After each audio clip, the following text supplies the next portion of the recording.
दीदी दीदी बोलेंगे। हेलो एवरीवन, आप सभी का अंकुश एकेडमी में स्वागत है और मैं प्रियंका।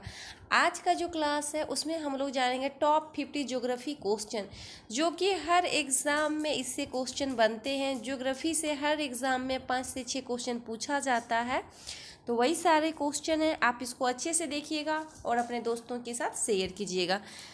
चलिए शुरू करते हैं। क्वेश्चन नंबर 1, एक ऐसे क्षेत्र में जहां वार्षिक वर्षा 200 सेंटीमीटर से अधिक होती है और ढलाव पहाड़ी स्थल है, किसकी खेती अभिष्ट होगी? तो एक ऐसे क्षेत्र जहां जो वर्षा होती है वो 200 सेंटीमीटर से अधिक होती है और ढलाव पहाड़ी है, तो वहां पे किसकी खेती होगी? चाय की खेती होगी। तो इसका जो आंसर होगा वो क्या होगा? सी। क्वेश्चन नंबर 2, बहुउद्देशीय नदी घाटी परियोजनाओं को आधुनिक भारत के मंदिर किसने कहा था? तो ये किसने कहा था? जवाहरलाल नेहरू। तो इसका जो आंसर होगा वो क्या होगा? बी। क्वेश्चन नंबर 3, निम्नलिखित में से कौन सा एक सबसे सूखा स्थान है? मतलब यहाँ पे सूखा स्थान का मतलब होता है जो न्यूनतम बारिश होता है, तो वो कौन सा है? तो ऑप्शन के अनुसार क्या होगा? ले, ये जो लद्दाख की राजधानी ले है वहाँ। तो इसका जो आंसर होगा वो सी। क्वेश्चन नंबर 4, अमृतसर एवं शिमला लगभग एक ही अक्षांश पर स्थित है, परंतु उनकी जलवायु में भिन्नता का कारण। तो भिन्नता का कारण क्या हो सकता है? तो उनकी ऊंचाई में भिन्नता के कारण। तो इसका जो आंसर होगा वो ए। क्वेश्चन नंबर 5, निम्न कथनों में से कौन लेटराइट मिट्टी के लिए सही नहीं है? तो इसमें कौन सा लेटराइट मिट्टी के बारे में सही नहीं है वो आपको बताना है। ऑप्शन ए, वे आर्द्र अपलाक्षित प्रदेशों की मिट्टियां हैं, ये सही है। ऑप्शन बी, वे बहुत ही अपलाक्षित मिट्टियां हैं, ये भी सही है। ऑप्शन सी, उनकी उर्वरता कम होती है, ये भी सही है। उनमें चूना प्रचुर मात्रा में पाया जाता है, ये गलत है। तो इसका जो आंसर होगा वो क्या होगा? डी। मम्मी नंबर 6, किस मिट्टी में केसिका कैपिलरी सबसे अधिक प्रभावशाली होती है? तो वो किस मिट्टी में होती है? चिकनी मिट्टी में। तो इसका जो आंसर होगा वो ए।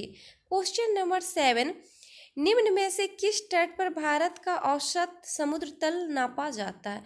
तो वो किस तट से नापा जाता है? चेन्नई से। तो इसका जो आंसर होगा वो बी। क्वेश्चन नंबर 8, भारत के किस राज्य का समुद्री तट सबसे अधिक लंबा है? तो वो किस राज्य का है? गुजरात। ये जो गुजरात राज्य है उसका सबसे अधिक समुद्री तट लंबा है। तो इसका जो आंसर होगा वो सी। क्वेश्चन नंबर 9, लीपू लेक दर्रा स्थित है, तो ये कहाँ पे स्थित है? उत्तराखंड में। तो इसका जो आंसर होगा वो क्या होगा? सी। क्वेश्चन नंबर 10, अधोलिखित कौन सी चट्टान में जीवाश्म नहीं पाए जाते हैं? तो कौन सी चट्टान है जिसमें जीवाश्म नहीं पाए जाते हैं? ग्रेनाइट में। तो इसका जो आंसर होगा वो क्या होगा? बी। क्वेश्चन नंबर 11, भारतीय उपमहाद्वीप का उत्तर पश्चिम प्रदेश भूकंप ग्रहणशील है, जिसका कारण है? तो इसका कारण क्या है वो आपको बताना है। तो प्लेट टेक्टोनिक क्रिया है, इसका जो कारण है वो क्या है? प्लेट टेक्टोनिक क्रिया। तो इसका जो आंसर होगा वो बी। क्वेश्चन नंबर, सबसे लंबी नदी कौन सी है जो समुद्र में प्रभावित नहीं होती? तो वो कौन सी नदी है? यमुना। ये यमुना जो नदी है वो भारत की सबसे लंबी नदी है, मगर ये समुद्र में प्रभावित नहीं होती है। 13, उत्तराखंड के किस भाग में पताल तोड़ कुआं पाए जाते हैं? तो उत्तराखंड के किस भाग में? तो उत्तराखंड के तराई भाग में। तो इसका जो आंसर होगा वो क्या होगा? बी। क्वेश्चन नंबर 14, निम्नलिखित में से कौन एक कर्नाटक, केरल एवं तमिलनाडु राज्यों के मिलन स्थल पर स्थित है? तो वो कौन सा है? नीलगिरी पहाड़ियाँ। तो इसका जो आंसर होगा वो क्या होगा? डी। क्वेश्चन नंबर 15, प्रथम भारतीय नारी जो एवरेस्ट शिखर पर चढ़ने में सफल हुई, तो वो कौन सी थी? बिछेंद्री पाल। तो इसका जो आंसर होगा वो ए। क्वेश्चन नंबर 16, निम्न कथनों में से कौन सा एक सही नहीं है? तो इसमें कौन सा सही नहीं है वो आपको बताना है। तो ऑप्शन ए, भारत में सबसे बड़ा बौद्ध मठ असम में है, ये गलत है। तो इसका यही कथन सही नहीं है। तो इसका जो आंसर होगा वो क्या होगा? ए। क्वेश्चन नंबर 17, निम्नलिखित में से कौन सी चट्टान प्रणाली भारत में नवीनतम है? तो कौन सी चट्टान प्रणाली भारत में नवीनतम है? गोंडवाना। तो इसका जो आंसर होगा वो क्या होगा? डी।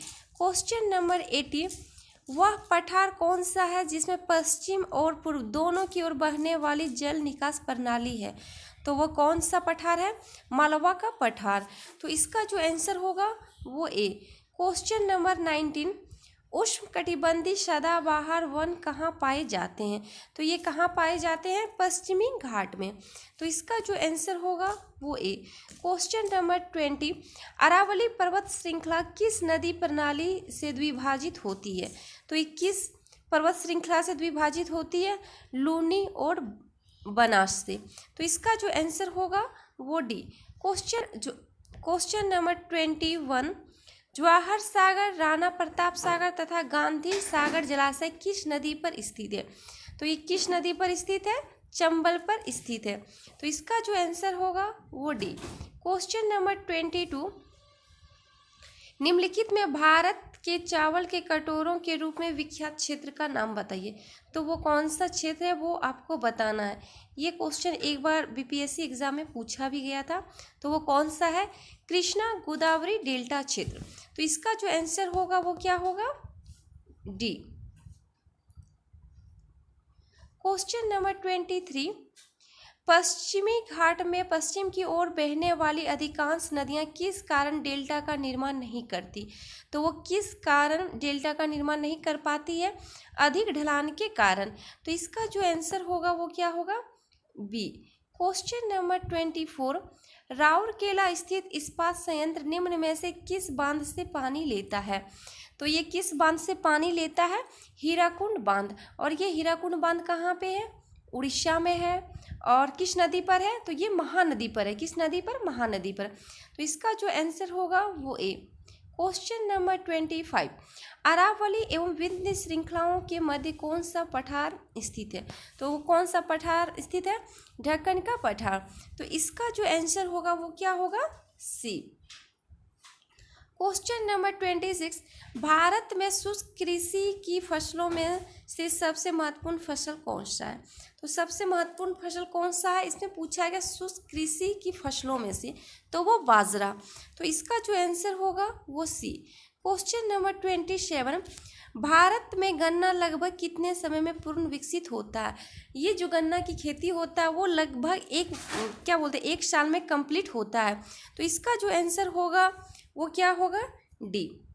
क्वेश्चन नंबर 28, निम्न में से कौन सा कारक पश्चिम बंगाल में जूट की खेती के लिए संकेंद्रण का कारण नहीं है? तो वो कौन सा कारण नहीं है वो आपको बताना है।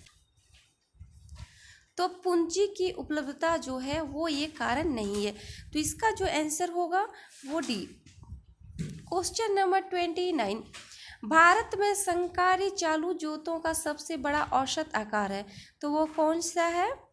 पंजाब में। तो इसका जो आंसर होगा वो ए। क्वेश्चन नंबर 30, भारत का निम्न में से कौन सा परमाणु संयंत्र 4 भूकंपी पेटी में अवस्थित है? तो वो कौन सा है? नरोरा। तो इसका जो आंसर होगा वो क्या होगा? सी। क्वेश्चन नंबर 31, निम्नलिखित में से किस राज्य को अत्यधिक कुपोषण के कारण भारत का इथोपिया कहा जाता है? तो ये किसको कहा जाता है? मध्य प्रदेश को। तो इसका जो आंसर होगा वो क्या होगा? बी। क्वेश्चन नंबर 32, कांडला जो कच्छ की खाड़ी में स्थित है निम्न में से किसके लिए जाना जाता है? तो ये किसके लिए जाना जाता है? एक्सपोर्ट प्रोसेसिंग जोन है, जो कि ये कहाँ पे है? गुजरात में। तो इसका जो आंसर होगा वो ए। क्वेश्चन नंबर 33, निम्नांकित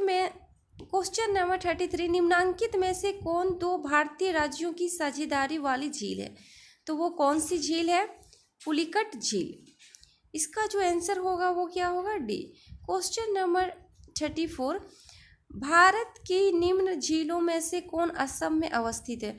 तो कौन सा झील असम में अवस्थित है वो आपको बताना है। तो वो कौन सा है? ऑप्शन के अनुसार क्या होगा? चपनाला झील जो है वो असम में स्थित है। तो इसका जो आंसर होगा वो क्या होगा? डी। क्वेश्चन नंबर 35, निम्न में से किसको रहस्यमयी झील कहा जाता है? तो किसको कहा जाता है? रूपकुंड झील को जो है उसको रहस्यमयी झील कहा जाता है। तो इसका जो आंसर होगा वो सी। क्वेश्चन नंबर 36, निम्न में से किसे जैविक खाद के रूप में प्रयुक्त किया जाता है? तो वो किसे किया जाता है? तो ऑप्शन के अनुसार क्या होगा? एजोला। तो इसका जो आंसर होगा वो क्या होगा? बी। क्वेश्चन नंबर 37, नील हरित शैवाल निम्न में से किस एक फसल की पैदावार बढ़ाने के लिए जैव उर्वरक के रूप में प्रयोग में लाया जाता है? तो वो कौन सा है? धान। तो इसका जो आंसर होगा वो बी।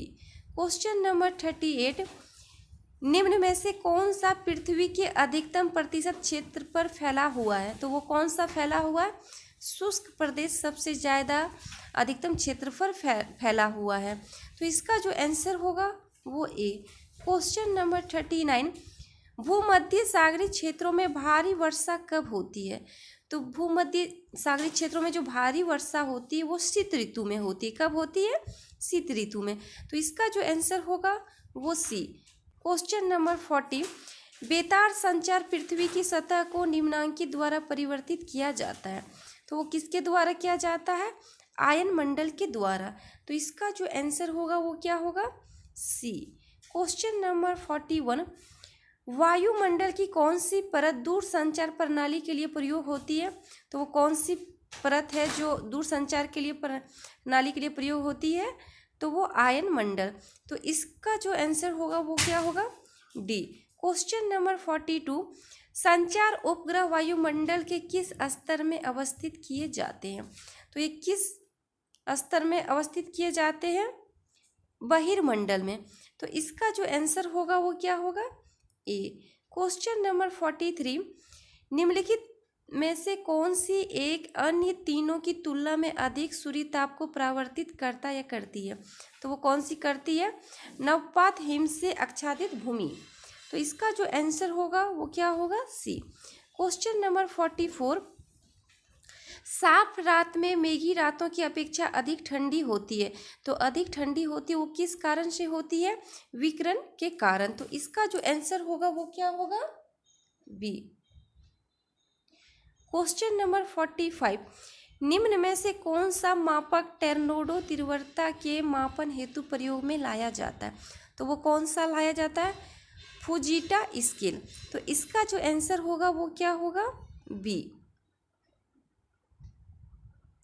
क्वेश्चन नंबर 46, निम्न मानकों में से हरिकेन द्वारा क्षति के मापन के लिए किसका उपयोग किया जाता है?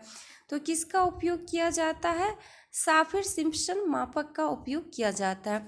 तो इसका जो आंसर होगा वो ए। क्वेश्चन नंबर 47, निम्नांकित में से कौन भारत का सबसे पुराना जल शक्ति उत्पादन केंद्र है? तो वो कौन सा है? दार्जिलिंग। तो इसका जो आंसर होगा वो B. Question number 48, Nagarjuna Sagar परियोजना किस नदी पर अवस्थित है? तो वो किस नदी पर अवस्थित है? तो कृष्णा नदी पर अवस्थित है। तो इसका जो आंसर होगा वो क्या होगा? डी। क्वेश्चन नंबर 49, भारत के किस भाग में सर्वाधिक दैनिक तापांतर पाया जाता है? तो वो किस भाग में पाया जाता है? तो राजस्थान के मरुस्थलीय क्षेत्रों में। तो इसका जो आंसर होगा वो डी।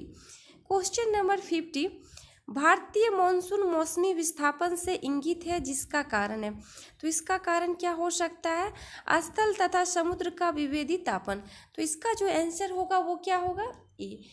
ये देखिए ज्योग्राफी का इम्पॉर्टेंट क्वेश्चन था जो हर एग्ज़ाम में पूछा जाता है और इसको हम बहुत कम ही टाइम में बताए ताकि आप लोग इसको रिवीजन के तौर पे इसको पढ़ सकते हैं, क्योंकि क्वेश्चन आप लोग जितना देखिएगा सुन के ज़्यादा आपको याद होता है। तो आप लोग कभी इसको रिवीजन के तौर पे अच्छे से सुन लीजिएगा और इसका जो PDF मिलेगा वो हमारे टेलीग्राम ग्रुप पे मिल जाएगा। वहाँ से आप इसको 1 से 2 बार प्रैक्टिस कीजिएगा तो सारा क्वेश्चन याद हो जाएगा।